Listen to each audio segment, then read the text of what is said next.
Masechet Beta Daf Vav, on commence Bezrat Hashem au premier mois Amarava. Amarava met Biyom Tov Rishon, Itasku Bo Amamim. Quelqu'un qui est mort le premier jour de Yom Tov ne peuvent s'occuper de son enterrement que des goïms pour faire toutes les melachot, de creuser la tombe et tout ce qu'il faut faire. Ça doit se faire que par des goïms si on veut l'enterrer le jour même. Mais par contre, s'ils mettent Biyom Tov Sheni, un mort au deuxième jour de Yom Tov, Itasku Bo Israël, même des juifs peuvent s'occuper de l'enterrer. Même quand il s'agit des 2 jours de Rosh Hashanah, on aura le droit de l'enterrer, des Juifs auront le droit de l'enterrer le deuxième jour.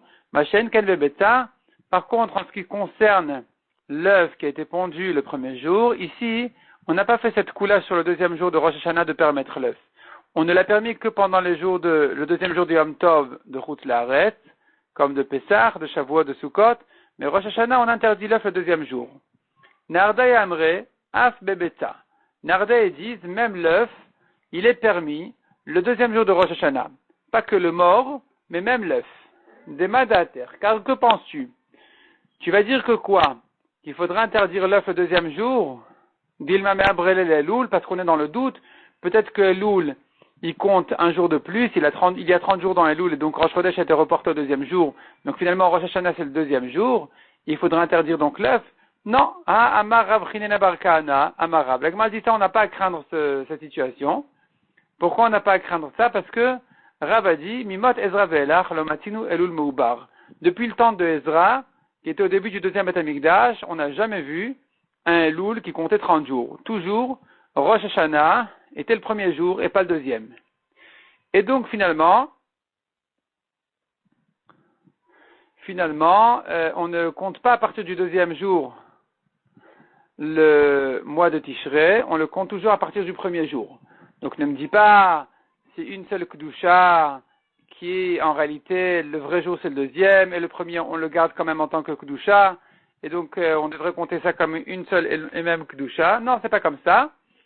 C'est que jamais le deuxième jour n'est Kadosh, toujours c'est le premier qui est Kadosh, donc le deuxième on le fait que dans le doute parce que on considère qu'on ne sait pas quel jour a été fixé finalement, mais l'expérience prouve que c'est toujours le premier qui a été fixé Rosh Chodesh, Rosh Hashanah, et donc jamais on arrive à une situation de une longue Kedusha, de dire c'est le deuxième le vrai jour et le premier on le garde quand même en tant que Kedusha. Jamais on arrive à cette situation-là, et donc finalement on sait que c'est le premier qui sera en principe fixé, et donc il n'y a pas à craindre ici l'œuf le deuxième jour. Amar Marzoutra, lo Amaran el Adishtahe. Quand est-ce qu'on a permis d'enterrer le mort? C'est que si le temps est passé, qu'on a peur qu'il y ait des mauvaises odeurs, donc les Juifs peuvent s'occuper de son enterrement le deuxième jour. Avalo Ishtahe Machinale. Mais si il n'y a pas de temps qui est passé, il est mort, il n'y a pas de raison de se presser, il n'a pas été tardé pour rien, eh bien, Machinale, on le fait attendre. Si le mort n'a pas attendu jusque-là, il peut attendre encore un petit peu, il peut attendre un petit peu jusqu'à la fin de Yom Tov pour l'enterrer par des Juifs. On ne va pas permettre aux Juifs de l'enterrer pendant Yom Tov. Ravashi Amar Apalgav de l'Ishté, Nami, Ravashi dit même si le mort n'a pas attendu non plus, Lomashhinale, on ne le fait pas attendre, on peut l'enterrer par des Juifs. Maïtama, pour quelle raison? Yom Tov Sheni le Gabemet, car le deuxième jour de Yom Tov, en ce qui concerne un mort, Kechol Shavua Rabanan, les Chachamim l'ont considéré comme un jour de Chol, afflux les Megazle Glima, même pour lui couper un tissu, un manteau, ou les Megazle Asa. C'est-à-dire, même si on veut préparer un drap de plus, quelque chose en l'honneur du mort, on aura le droit de le faire pendant Yom Tov, et même de lui couper un hadas pour faire passer les odeurs. Tout ça c'est permis pendant Yom Tov, tout ce qui est en l'honneur du mort et qu'elle va remettre l'enterrement lui-même.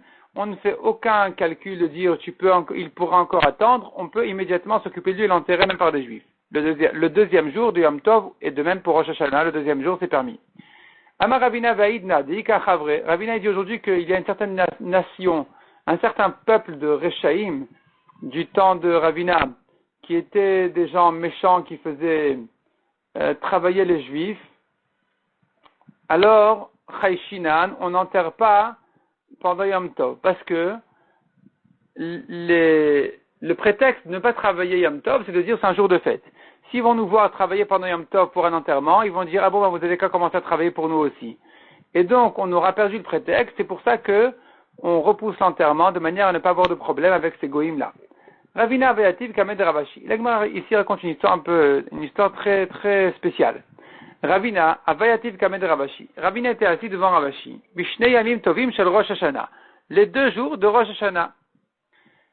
Chazie de Ava Ativ. Il a vu triste pendant Rosh Hashanah. Amarle, il lui a dit Amai Ativ Mai. Mar. Pour quelle raison mon maître est triste? Amarle, de laotive Eruv Tavshilin, car je n'ai pas préparé Eruv Tavshilin. C'était un Rosh Hashanah qui était tombé jeudi, vendredi, Shabbat. Pour cuire de Yom Tov à Shabbat, il fallait préparer un Eruv Tavshilin. Et lui, il n'avait pas fait ce Eruv Tavshilin. Et donc, il aura un problème pour cuire ce repas de Shabbat. Et c'est pour ça qu'il était triste. On voit d'ici qu'il n'y a aucune raison d'être triste pendant Rosh Hashanah. Au contraire, Ravina demande à Ravashi, pour quelle raison mon maître est triste? Rosh Hashanah, c'est un jour joyeux. C'est le jour où on fait régner Hachem sur terre. C'est le jour où on a la chance d'être ceux qui sont conscients de la grandeur du jour. C'est le jour où on a la chance d'être ceux qui font descendre la royauté divine sur terre. Et donc c'est un jour joyeux. Il n'y a aucune raison pourquoi est-ce que mon maître est triste aujourd'hui. C'était une question sincère qui vraiment, il ne comprenait pas qu'est-ce qu'il y avait de tellement triste. Et la réponse effectivement confirmée en disant oui, mon problème c'est mon repas de Shabbat.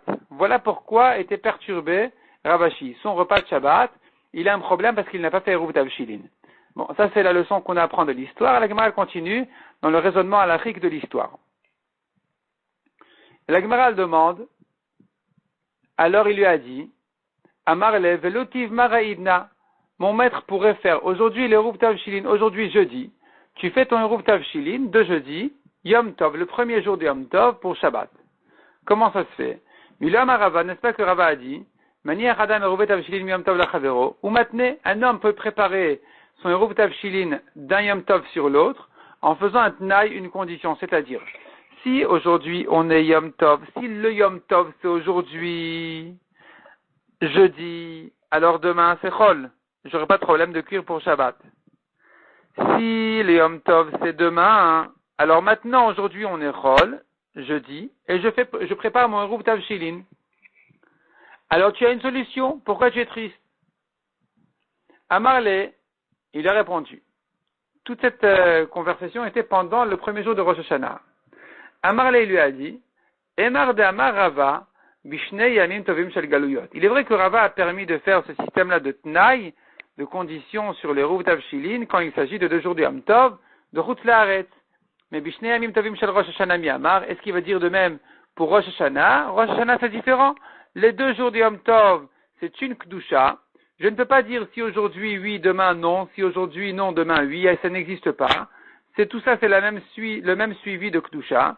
Et donc, mon Eruv Tavshilin qui n'a pas été fait maintenant, il me met en problème. Je ne peux plus le faire maintenant. La Gemara demande, mais Ve'amre Ne'ardeaf Ve'tamuteret. Ne'ardeh, on dit, comme on a vu en haut, l'œuf qui était pondu le premier jour de Rosh Hashanah est permis le deuxième. Donc, on pourrait faire la même chose pour le Eruv Tavshilin. On pourrait faire le Tnaï pour le Eruv Tavshilin. Amar le Rav Mordechai. Rav Mordechai a dit à Ravina, n'objecte pas Ravashi de Ne'ardeh, c'est-à-dire, Ravashi qui pense qu'on ne peut pas faire le Eruv Tavshilin jeudi de Rosh Hashanah, ne lui demande pas, mais Ne'ardeh ont permis l'œuf le deuxième jour, parce que lui n'est pas d'accord avec eux. Mais Ferouch Amar Limar, clairement m'a dit mon maître Ravashi, Delo Savar Elea de Ne'ardeh, qu'il ne pense pas comme Ne'ardeh qui permettent l'œuf le deuxième jour de Rosh Hashanah. Lui, Ravashi, il pense que c'est la même Kedusha, et donc il a effectivement un problème pour son Eruv Tavshilin. Fin de sujet. La Gemara ouvre un nouveau sujet maintenant, Itmar. Efroach Shenolad Biyom Tov. Un poussin qui est sorti de la coquille pendant Yom Tov. Est-ce qu'il est permis ou interdit? Il est moukté ou pas? Rav Amar Asur, Shmuel Vitem, Rabbi Yochanan Amar Mutar. Selon Rav, interdit, selon Shmuel ou Rabbi Yochanan, c'est permis. Rav Amar Asur, pourquoi selon Rav c'est interdit? Moukté ou tout simplement. Le poussin était dans la coquille, il n'était pas prêt à être mangé, donc il est moukté. Ou Shmuel Vitem, Rabbi Yochanan Amar Mutar, pourquoi permis? Puisque le poussin, en sortant de la coquille, il se permet avec une shrita, c'est-à-dire qu'il se rentre dans une nouvelle situation qui est de le permettre de le manger en lui faisant la shrita, ce qui n'était pas le cas avant qu'il sorte de la coquille, alors cette sortie-là de la coquille va lui permettre au passage encore une autre chose qui s'appelle muktzeh. Si ça lui a permis la shrita, ça lui permet aussi en même temps le problème de muktzeh. Donc, il n'y aura plus de problème de muktzeh, on peut lui faire la shrita et le manger pendant Yom Tov. Amri les Rav Kana de Ravasi les Rav. Rav Kana et Ravasi ont demandé à Rav qui a interdit le poussin. Vechima benzel et egel, shenolad Yom Tov, quelle est la différence entre le poussin et le veau qui est né Yom Tov? Le veau, il est permis, le poussin, pourquoi il est interdit? Amar Leo, il leur a répondu, Hoilu Mouchan Agavimo Beshrita. Puisque le veau, il est Mouchan, il n'est pas Muktzeh, il est Mouchan, il est prêt à être mangé dans le ventre de sa mère en faisant la shrita à sa mère, donc il n'a jamais été Muktzeh le veau. Je pouvais faire pendant Yom Tov la shrita de la vache et manger le veau dans son ventre. Donc s'il est né maintenant, peu importe, on n'a qu'à lui faire la shrita. Il n'était pas muktzeh, il était prêt à être mangé. Tandis que le poussin, c'est pas le cas. On ne peut pas manger un poussin dans la coquille. De toute façon, il n'y a jamais le poussin dans la coquille dans la mer, dans la poule. C'est pas comme ça. Donc ça n'existe pas. Uma benzeleg mina trefa. Il continue à l'objecter en lui demandant, mais un veau qui est né d'une vache qui était tréfa, ce veau-là n'était pas permis grâce à la shrita de sa mère, parce que la shrita de sa mère n'est pas une shrita valable pour permettre sa viande, ni son veau. Donc, tant qu'il était chez sa mère, puisque sa mère était tréfa, sa mère avait un problème dans les organes, elle ne pouvait pas survivre longtemps, donc la mère était tréfa, le veau n'était pas permis dans le ventre de sa mère, quand il est né, il s'est permis grâce à une shrita. Et comment on a résolu le problème de muktzeh? Tu vois bien qu'on ne le craint pas. On dit, il s'est permis grâce à une shrita. Au passage, il a résolu le problème aussi de muktzeh. Pareil pour le poussin. Shatik Rav, Rav sais-tu. Amar Rabba vitem Rav Yosef. Maïtama Shatik Rav. Rabba ou Rav Yosef demande, pour quelle raison Rav sais-tu? Pourquoi il n'a pas répondu? Lemaleo, il aurait dû leur répondre, O il ou Mouchan Agavimo le Klavim. Un veau dans une vache tréfa n'était pas muktzeh. Parce que il était prêt à être donné au chien. Donc, il n'était pas muktzeh parce que l'intention de son propriétaire était de l'utiliser pendant Yom Tov. Si sa mère va mourir, il pourrait la donner au chien, elle et son veau. Et maintenant, quand il est né, donc, il peut en profiter lui-même en lui faisant la shrita le manger parce qu'il n'a pas été écarté de son esprit, il n'a pas été muktzeh. Tandis que le poussin, on ne peut pas le donner dans la coquille au chien. Les chiens ne mangent pas des coquilles. Des coquilles d'œufs, ils ne savent pas comment s'en occuper. Donc le poussin était immangeable. Amar le Abaye, Abaye lui dit, mais qu'est-ce que ça veut dire que c'est pas muktzeh parce qu'il pouvait le donner au chien? On tourne la page. Hashta mouchan le adam, lo ave mouchan le klavim. C'est déjà une chose qui était prête à être mangée par un homme. On dit que c'est muktzeh pour les chiens. C'est-à-dire, je ne peux pas donner à un chien quelque chose qui était prévu à un homme. On aura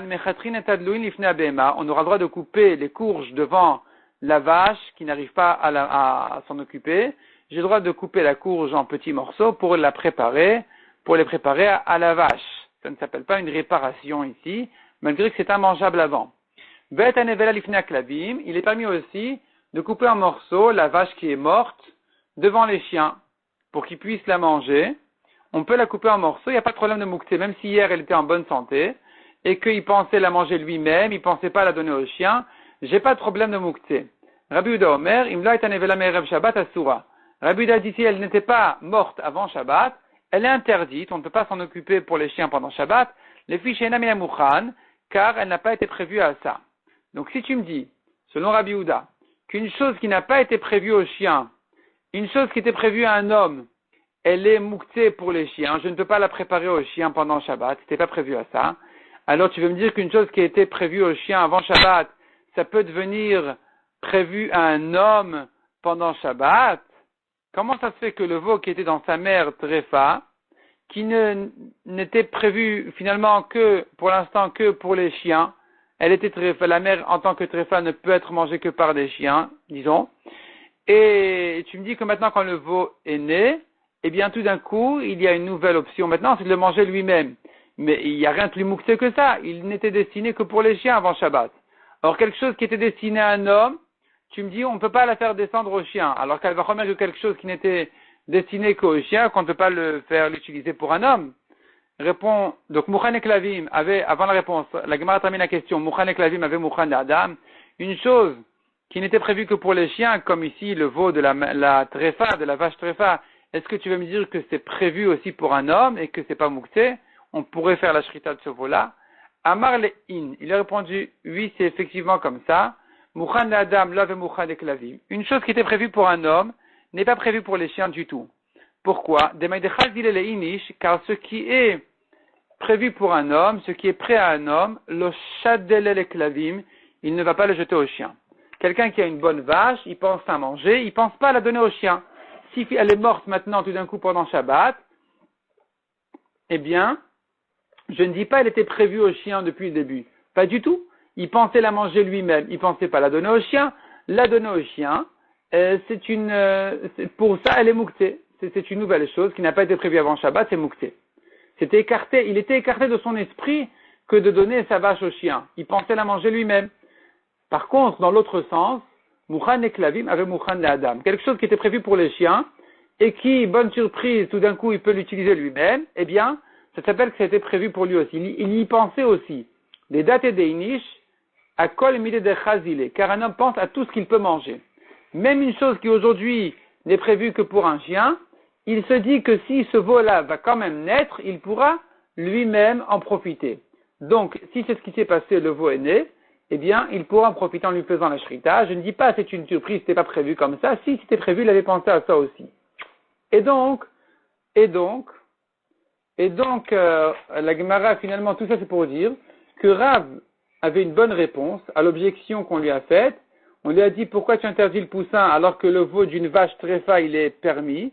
Et Rav aurait pu répondre, il s'est tué, mais il aurait pu répondre que le veau qui est né d'une vache tréfa, il est permis parce que il était prévu au chien, donc il n'était pas mouxé. En tant que tréfa, la mère tréfa, elle pouvait être donnée au chien, donc le veau, il n'est pas mouxé non plus. Tandis que le poussin qui est sorti de sa coquille, il n'y avait rien à faire avec avant qu'il sorte de sa coquille. Donc, il était mouxé complètement et il n'y a rien qui puisse le permettre. Pendant Yom Tov, il est interdit. Tanya Kevate de Rav, Tanya Kevate de Shmuel. Maintenant, elle va ramener deux braïtot, une comme Rav, une comme Shmuel.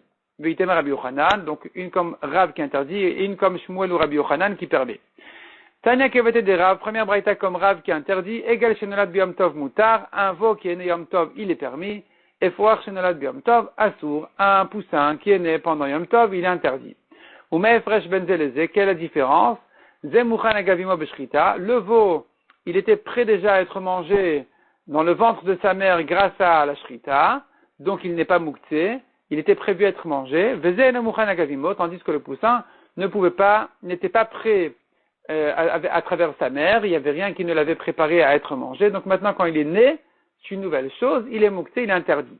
Tanya Kevate de Shmuel, Vitem Rabbi Yochanan, autre braïta comme Shmuel ou Rabbi Yochanan qui permettent le poussin, Egel Shenolat Biyom Tov Mutar, un veau qui est né Yom Tov, il est permis, Ve'efroach Shenolat Biyom Tov Mutar, et un poussin qui est né Yom Tov, il est aussi permis. Maïtama, pour quelle raison? Zemouchan Agavimo, le veau, il était prêt grâce à sa mère, on pouvait le manger avec la shrita de sa mère, Vezem Atiraton Beshrita, le poussin, c'est vrai qu'il n'était pas prêt à ça, c'est vrai qu'il était écarté de son esprit, qu'il était un peu mouxé, mais puisqu'il se permet à une shrita en naissant, avec sa naissance, eh bien, au passage, il résout aussi le problème, il se permet aussi, il se sort d'un problème de mouxé. Tanoura Banan. Efrar Shenelat Biyom Tov Asur. Nouvelle braïta. Un poussin qui est né Yom Tov, il est interdit. Donc c'est une braïta comme Rav. Rabbi Eliezer ben Yaakov Omer Af Bechol Asur. Selon Rabbi Eliezer ben Yaakov, un poussin qui vient de sortir de la coquille, il est interdit même en jour de Chol. Il est interdit, on ne peut pas le manger. Pourquoi? Les vies Shelonit Patrou et Nav. Car ses yeux ne se sont pas encore ouverts, il est interdit comme un insecte, comme un sheretz. Keman Azlaha de Tanya, comme qui va la braïta qui dit, Lechol ha-sheretz ha-shoretz ala-haretz. La Torah interdit tout ce qui rampe sur la terre, les reptiles, les insectes, tout ça c'est interdit. Les rabotes, ce pasouk-là, il y a des mots en trop, ça vient inclure Ephrochim Shelonit Patrou et Nehem, des poussins dont les yeux ne se sont pas encore ouverts. Keman, comme qui ça va, qui est Rabbi Eliezer ben Yaakov, comme Rabbi Eliezer ben Yaakov qui vient de dire, que le poussin qui est né même en jour de Chol, il est encore interdit le temps qu'il grandisse un petit peu. Amaravuna Amarav. Beta imyetiata nigmera. Nouvelle halakha que Rav nous dit. Un œuf, en sortant, il se termine. Mai imyetiata nigmera. Qu'est-ce que ça veut dire qu'en sortant, il se finit, il se termine? Il est mai imyetiata nigmera muteret leochla bechalab. Si tu veux me dire que, en sortant de la poule, c'est là où l'œuf est considéré dorénavant comme un œuf et pas comme du poulet, on peut le manger avec du lait. L'œuf peut être mangé dorénavant avec du lait parce qu'il a déjà été pondu. Avant ça, il fait partie de sa mère, la poule, on ne peut pas le manger avec du lait. Si c'est ça ce que tu veux me dire, que s'il a été trouvé dans le ventre de sa mère, il est interdit avec du lait. On a une braïta qui dit pas comme ça. Il a fait la shrita d'une poule, il a trouvé dedans des œufs finis. Mutarot leochlan bechalav, il peut les manger avec du lait. Donc ne me dis pas que quand l'œuf est sorti, il se permet avec du lait. Sous-entendu, mais pas avant. Même avant, il est permis. Et là répond la Gemara.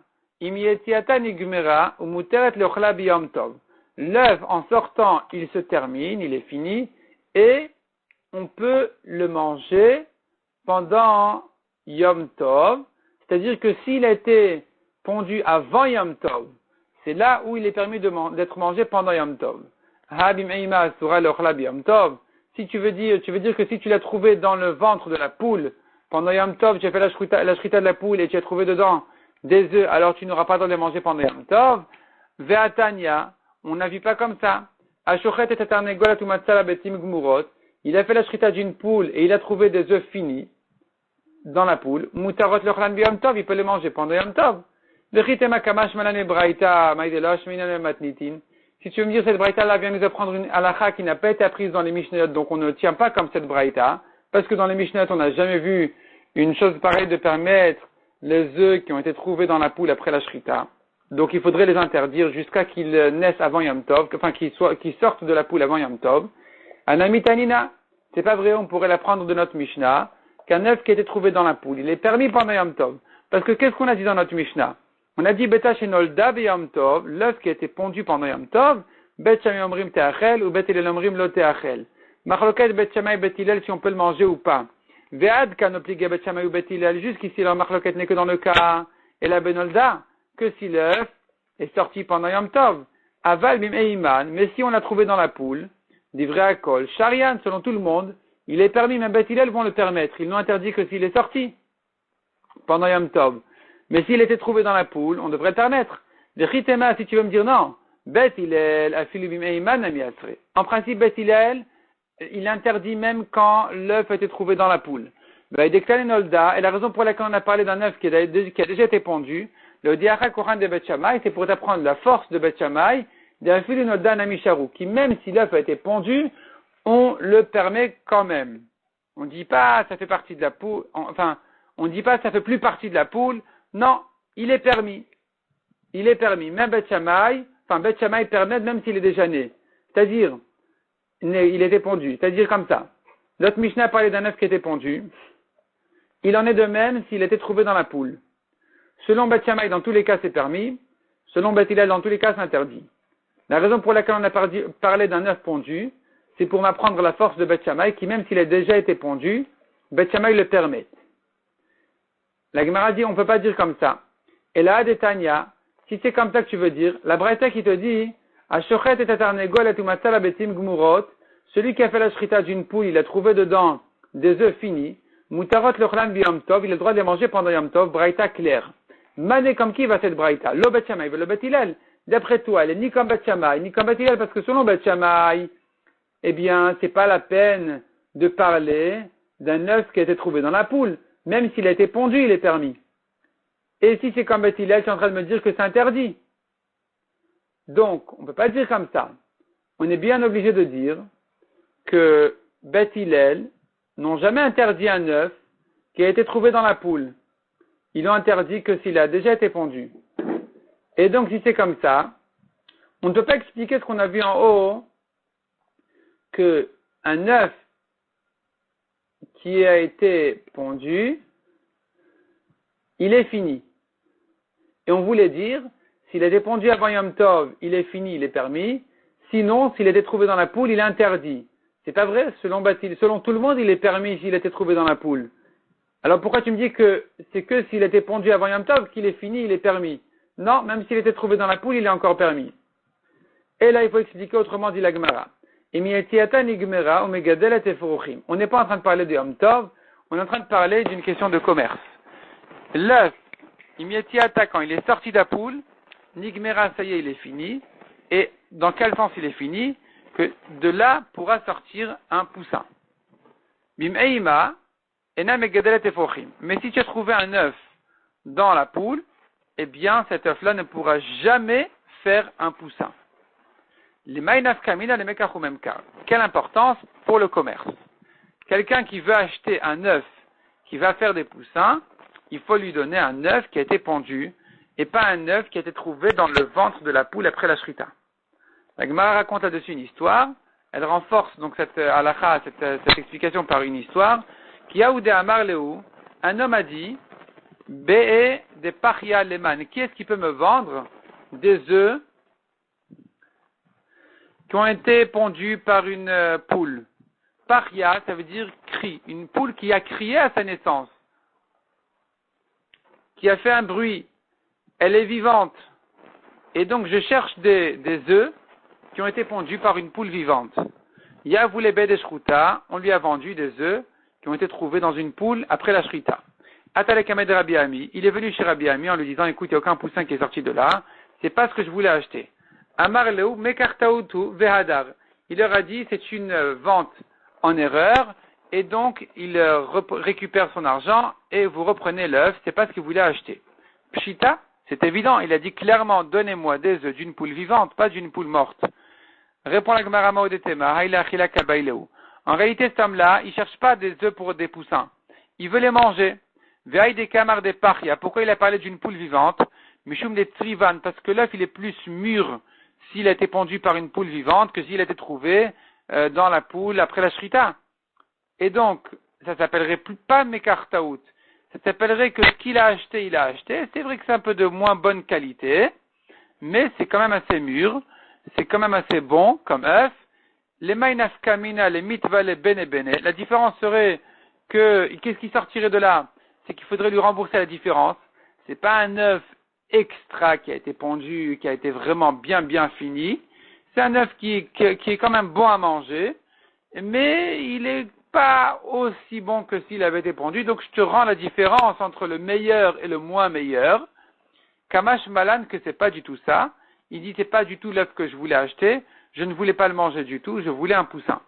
Et quelqu'un qui dit je veux un poussin, c'est pas une manière de dire je veux un œuf aussi bon qu'un œuf qui peut faire un poussin. C'est je veux un œuf qui fasse un poussin. Je veux un poussin. Donc maintenant, vous m'avez donné un œuf qui me donne pas de poussin, il ne m'intéresse pas. Reprenez, je vous rends l'argent. Rendez-moi l'argent et je vous rends l'œuf. Kamash Malan, c'est ça ce qu'on est venu nous apprendre ici, qu'un œuf, quand il était pondu, il est fini, et pas avant. Avant ça, il n'est pas capable de faire sortir un poussin. On va s'arrêter là pour le moment. Shana tova umevorechet, ktiva vechatima tova à tout Israël.